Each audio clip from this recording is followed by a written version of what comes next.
Hello guys, मैं करिश्मा again new video के साथ में। गाइस आज का हमारा नया टॉपिक है that is phases of growth.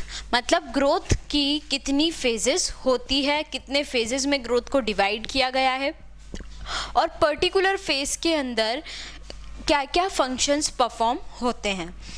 तो आज के इस वीडियो में हम पढ़ने वाले हैं फेजेस ऑफ ग्रोथ के बारे में। तो फेजेस ऑफ ग्रोथ में सबसे पहले जो पीरियड होता है फेजेस का, जनरली उसको डिवाइड किया गया है 3 फेज के अंदर। ठीक है, it is divided into 3 phases, namely first is meristematic phase. What is first is the meristematic phase, second is the elongation phase। ठीक है, first is the meristematic, second is the elongation and the third one is maturation phase. Okay, तो basically इसको जो हमारी growth की phases है उनको divide किया गया है कितने, उसमें 3 पार्ट्स में, 3 फेजेस में। First is meristematic phase, second is elongation phase and the third one is maturation phase. ठीक है, तो ये हो गई हमारी फेजेस ऑफ ग्रोथ। आपको क्वेश्चन आ सकता है, write down the phases of growth, right about phases of growth, write about the meristematic phase of the growth। तो इस तरीके से कोई सा भी क्वेश्चन आपसे पूछा जा सकता है। MCQs में भी आ सकता है कि इनमें से कौन सी फेज़ है जो फेज़ ऑफ ग्रोथ है। ठीक है, तो इनमें से कोई सा भी एक ऑप्शन आपको दे सकते हैं जिसमें आपको बताना रहेगा कि कौन सी फेज़ ऑफ ग्रोथ है।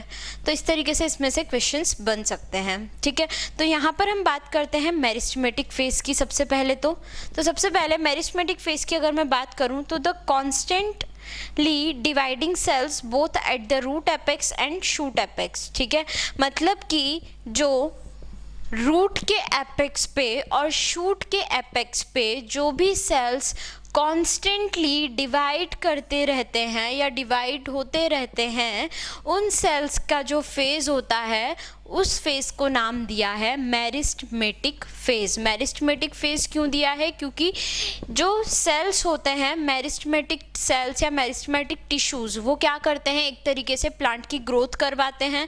तो ग्रोथ जो सेल्स करवाएंगे वो कौन करवाएंगे? Root apex and shoot apex. ठीक है, तो रूट एपेक्स पे अगर सेल की ग्रोथ होगी तो रूट का एपेक्स बढ़ेगा, शूट एपेक्स पे होगी तो शूट का एपेक्स बढ़ेगा। तो इसलिए यहाँ पर जो और ये जो टिश्यूज़ होते हैं इनको हम क्या बोलते हैं? मेरिस्टेमेटिक टिश्यूज़, जो कि प्लांट की ग्रोथ में हेल्प करते हैं। तो इसीलिए ये जो फेज़ होती है जिसमें रूट एपेक्स और शूट एपेक्स के जो सेल्स होते हैं वो कंस्टेंटली डिवाइड करते रहते हैं, तो इसीलिए इस फेज़ को नाम दिया है मेरिस्टेमेटिक फेज़। ठीक है, तो जो मेरिस्टेमेटिक फेज़ है, मेरिस्टेमेटिक टिश्यूज़ के बारे में हम पहले भी पढ़ चुके हैं। ठीक है, एनाटॉमी का जो लेक्चर मैंने आपका लिया था, एनाटॉमी के जो हमारे वीडियोज़ है उसके अंदर मैंने आपको बताया था मेरिस्टेमेटिक टिश्यूज़ के बारे में। ठीक है, तो 3 टाइप के होते हैं। ये सारी चीज़ें हम ऑलरेडी पहले से डिस्कस कर चुके हैं, तो अभी हम यहाँ पर डिस्कस नहीं करेंगे क्योंकि उसका एक अलग ही मैंने पूरा टॉपिक आपको बताया है। तो प्लीज़ आप जाके वहाँ पर चेक कीजिए। नेक्स्ट में बात करते हैं हम कि ये जो हमारे मेरिस्टेमेटिक फेज़ है इसके अंदर क्या क्या कैरेक्टरिस्टिक फीचर होते हैं। तो बेसिकली जब मेरिस्टेमेटिक फेज़ आती है तो सेल जो होते हैं वो कैसे होते हैं? Rich in protoplasm. प्रोटोप्लाज्म बहुत ही ज़्यादा अमाउंट में होता है। जो सेल वॉल होती है प्राइमरी होती है नेचर में, थिन होती है और सेल्यूलोजिक होती है। ठीक है, उसके बाद बात करते हैं इलॉन्गेशन के बारे में। What is mean by elongation? तो the cells proximal to the meristematic zone represent phase of elongation. मतलब ये कि वो सेल्स जो कि प्रॉक्सिमल होते हैं किससे? मेरिस्टेमेटिक जोन से, वो क्या रिप्रेजेंट करते हैं? Elongation phase. ठीक है, तो इलॉन्गेशन फेज जो होती है हमारी, इसके अंदर कौन कौन से कैरेक्टरिस्टिक्स आते हैं? सेल का इनलार्जमेंट होता है, मतलब सेल का साइज बड़ा होता है, सेल इनलार्ज होगा। और जो न्यू सेल वॉल डिपोजिशन यहाँ पर होता है, जो न्यू सेल वॉल का डिपोजिशन रहेगा वो इलॉन्गेशन फेज के अंदर होता है। ठीक है, नेक्स्ट थर्ड हम फेज पे आते हैं, that is maturation phase. Maturation phase वो फेज होती है away from the apex more proximal to the phase of elongation. मतलब एपेक्स से बहुत ज़्यादा दूर होती है और प्रॉक्सिमल होती है किसके? फेज ऑफ इलॉन्गेशन के। और यहाँ पर इसी फेज को हमने क्या नाम दिया है? Maturation phase. मतलब मैच्योर मतलब कि एक तरीके से प्लांट क्या हो रहा है, पहले ग्रो किया, मेरिस्मेटिक फेज हुई, मेरिस्मेटिक फेज के अंदर सेल्स ने ग्रो किया, सेल डिवाइड हुए, इलॉन्गेशन फेज वही सेल इनलार्ज हुए, बड़े हुए, साइज में बड़े हुए। अब वही सेल क्या होंगे, मैच्योरेशन फेज में मैच्योर होंगे। ठीक है, तो मैच्योर होंगे तो वही कि ये जो हमारी मैच्योरेशन फेज होती है ये प्रॉक्सिमल होती है किसके, इलॉन्गेशन के। ठीक है, और इसीलिए इसे हम क्या बोलते हैं, मैच्योरेशन फेज। अब इस फेज के अंदर कौन कौन से कैरेक्टरिस्टिक फीचर्स आते हैं, वॉल जो होती है वो थिक हो जाती है, प्रोटोप्लाज्मिक मॉडिफिकेशंस इसके अंदर मैच्योरेशन फेज में होते हैं। ठीक है, तो इस तरीके से ग्रोथ की जो फेजेस होती है इनको इस 3 टाइप से डिवाइड किया गया है। तो मैं एक बार आपको फिर से क्विक रिवीजन करवा देती हूँ।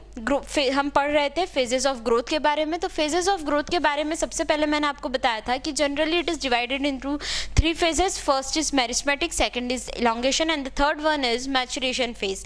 ठीक है, तो फर्स्ट जो हमने देखा था मैच्योरेशन फेज, इसके अंदर कॉन्स्टेंटली जो सेल्स है वो डिवाइड करते हैं कहाँ के, शूट एपेक्स के एंड रूट एपेक्स के, इसीलिए हमने इसको क्या बोला है, मेरिस्मेटिक फेज। अब मेरिस्मेटिक फेज के कैरेक्टरिस्टिक फीचर्स क्या है, सेल जो होते हैं वो रिच होते हैं प्रोटोप्लाज्म में, और जो सेल वॉल होती है वो प्राइमरी होती है नेचर के अंदर, थिन होती है और सेलुलोजिक होती है।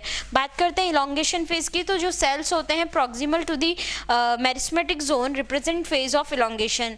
मतलब वो सेल्स जो कि प्रॉक्सिमल होंगे किसके, मेरिस्मेटिक जोन के, उसको हम क्या बोलेंगे, इलॉन्गेशन फेज। ठीक है, इसके अंदर कैरेक्टरिस्टिक फीचर के क्या होंगे, सेल इनलार्जमेंट होगा, न्यू सेल वॉल डिपोजिशन होगा। बात करते हैं मैच्योरेशन फेज की, तो away from the apex more proximal to the phase of elongation called maturation phase. इसमें क्या होगा, वॉल थिकनिंग हो जाएगी और प्रोटोप्लाज्मिक मॉडिफिकेशंस इसमें हमें देखने को मिलते हैं। ठीक है गाइस, तो इस वीडियो के अंदर हमने पूरा फेजेस ऑफ ग्रोथ के बारे में कवर किया है। नेक्स्ट वीडियो में हम और दूसरा टॉपिक के बारे में जानेंगे।